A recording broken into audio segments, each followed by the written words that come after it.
Cilvelenip ne karşımda durupsam, cilvelenip ne karşımda durupsam, oğlum sana heyran ay Sarköyne, gözüm sana heyran ay Sarköyne.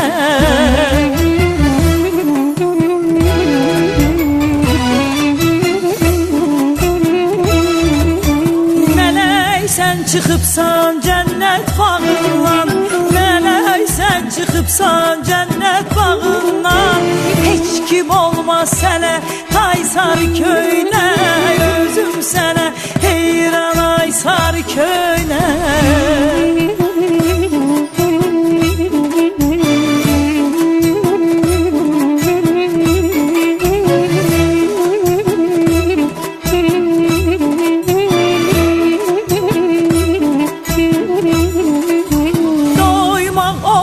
İşvesinden nazından, duymak olur işvesinden nazından, ferekekli kimi hoş avazından, ferekekli kimi hoş avazından.